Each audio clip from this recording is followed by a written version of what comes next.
Shalom dan selamat sahabat saya ucapkan kepada seluruh teman-teman dimanapun berada. Kembali lagi bersama dengan saya Ariel Cornedi. Dan pada hari sabat ini kita akan kembali untuk mempelajari pelajaran sekolah sabat kita di kelas Cornerstone. Dan pada hari sabat ini kita sudah tiba di sabat yang ketiga dengan judul pelajaran Sebuah Rumah untuk Tuhan. Ayat intinya diambil dari dalam kitab 2 Tawarik pasal 5 ayat yang ke-13. Demikian firman Tuhan.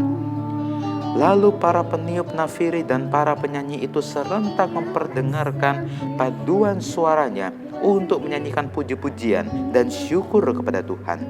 Mereka menyaringkan suara dengan nafiri, ceracap, dan alat-alat musik sambil memuji Tuhan dengan ucapan, sebab ia baik, bahwasanya untuk selama-lamanya kasih setianya. Pada ketika itu, rumah itu, yakni rumah Tuhan, dipenuhi awan. Teman-teman, pada hari sabat ini, kita masih melanjutkan kisah tentang Raja Salomo. Pada hari sabat yang lalu kita belajar bagaimana Salomo meminta hikmat kepada Tuhan. Dan pada hari sabat ini, kita akan belajar bagaimana Salomo mendirikan rumah Tuhan atau bait suci Tuhan. Di sini dikatakan, pada waktu itu, Salomo menyuruh para tua-tua Israel dan semua kepala suku, para pemimpin puak orang Israel berkumpul di Yerusalem untuk mengangkut tabut perjanjian Tuhan dari kota Daud, yaitu Sion. Maka pada hari raya di bulan ke-7, berkumpullah di hadapan raja semua orang Israel. Setelah semua tua-tua orang Israel datang, maka orang-orang Lewi mengangkat tabut itu. Mereka mengangkut tabut itu dan kemah pertemuan dan segala barang kudus yang ada di dalam kemah itu. Semuanya itu diangkut oleh imam-imam dan orang-orang Lewi. Tetapi Raja Salomo dan segenap umat Israel yang sudah berkumpul di hadapannya berdiri di depan tabut itu dan mempersembahkan kambing domba dan lembu sapi yang tidak terhitung dan tidak terbilang banyaknya. Kemudian imam-imam membawa tabut perjanjian Tuhan itu ke tempatnya di ruang belakang rumah Tuhan, di ruang belakang rumah itu, di tempat maha kudus, tepat di bawah sayap kerup-kerup. Jadi kerup-kerup itu mengembangkan kedua sayapnya di atas tempat tabut itu, sehingga kerup-kerup itu menudungi tabut serta kayu-kayu pengusungnya dari atas. Kayu-kayu pengusung itu demikian panjangnya sehingga ujungnya kelihatan dari tempat kudus yang di depan ruang belakang itu, tetapi tidak kelihatan dari luar. Dan disitulah tempatnya sampai hari ini. Dalam tabut itu tidak ada apa-apa selain dari kedua loh yang ditaruh Musa ke dalamnya di gunung Horeb ketika Tuhan mengikat perjanjian dengan orang Israel pada waktu perjalanan mereka keluar dari Mesir. Lalu para imam-imam keluar dari tempat kudus. Para imam yang ada pada waktu itu semuanya telah menguduskan diri, lepas dari giliran rombongan masing-masing. Demikian pula para penyanyi orang Lewi semuanya hadir, yakni Asaf, Heman, Yedutun, beserta anak-anaknya dan saudara-saudaranya. Mereka berdiri di sebelah timur mezbah, berpakaian lenan halus dan dengan ceracap, gambus, dan kecapinya, bersama-sama 120 imam peniup nafiri. Lalu para peniup nafiri dan para penyanyi itu serentak memperdengarkan paduan suaranya untuk menyanyikan puji-pujian dan syukur kepada Tuhan. Mereka menyaringkan suara dengan nafiri, ceracap, dan alat-alat musik sambil memuji Tuhan dengan ucapan, sebab ia baik, bahwasanya untuk selama-lamanya kasih setianya. Pada ketika itu, rumah itu, yakni rumah Tuhan, dipenuhi awan, sehingga imam-imam itu tidak tahan berdiri untuk menyelenggarakan kebaktian oleh karena awan itu, sebab kemuliaan Tuhan memenuhi rumah Allah. Itu tadi adalah kisah bagaimana Salomo mengadakan kalau sekarang istilahnya pentabisan rumah Tuhan.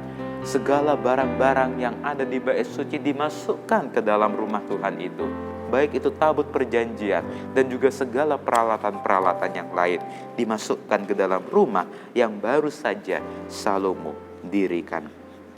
Di sini satu kutipan mengatakan, tujuan kerohanian Salomo yang tertinggi adalah membangun dan dedikasinya untuk mendirikan gedung permanen untuk hadirat Allah di antara rakyatnya. Jadi Salomo dia mempunyai tujuan, yaitu membangun rumah Tuhan, mendirikan gedung permanen untuk hadirat Allah. Dan dia lakukan itu. Dan pada saat ini, pelajaran hari Sabat ini, kita dikisahkan bagaimana akhirnya Salomo selesai mendirikan dan bagaimana perayaan itu terjadi. Seluruh orang Israel bersuka cita, seluruh imam-imam dan orang Lewi mereka menyanyi puji-pujian kepada Tuhan. Dan oleh karena itu Tuhan berkenan terhadap apa yang mereka lakukan, apa yang Salomo dirikan. Sehingga awan menutupi tabut perjanjian rumah Tuhan itu.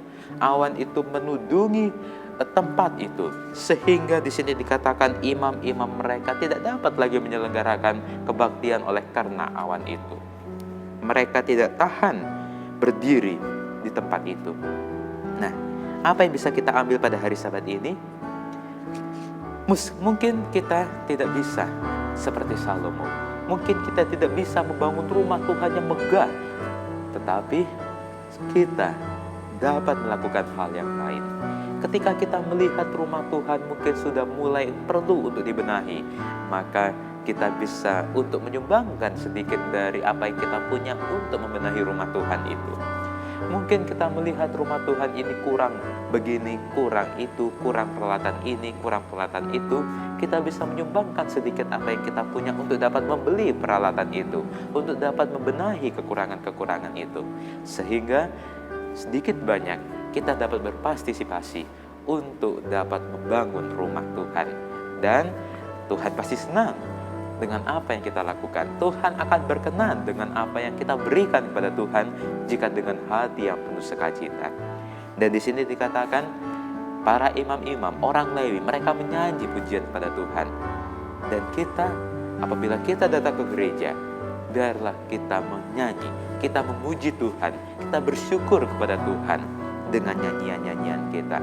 Bukan hanya di gereja, tetapi di rumah, dimanapun kita berada. Apabila kita mempunyai kesempatan, kita bernyanyi kepada Tuhan, kita bersyukur kepada Tuhan atas apa yang Tuhan telah berikan. Di sini Salomo dapat mendirikan rumah bagi Tuhan, tapi mungkin kita dapat mendirikan rumah bagi Tuhan, tetapi dalam bentuk hal yang lain, yaitu mesbah keluarga. Kita bersama dengan keluarga kita mengadakan mesbah keluarga. Kita memuji Tuhan, kita menyembah Tuhan di dalam rumah kita masing-masing, di dalam keluarga kita masing-masing. Dan Tuhan pasti akan senang, Tuhan pasti akan sama dengan apa yang Tuhan lakukan, menudungi rumah Tuhan itu, yaitu menudungi bersama-sama dengan keluarga kita. Tuhan akan bersama-sama hidup, tinggal bersama-sama dengan kita di dalam keluarga kita masing-masing. Dan apabila Tuhan bersama dengan kita, maka hidup kita pasti akan damai sejahtera, pasti akan baik-baik saja, pasti akan selalu diberkati oleh Tuhan. Inilah video Sekolah Sabat kita pada hari Sabat ini.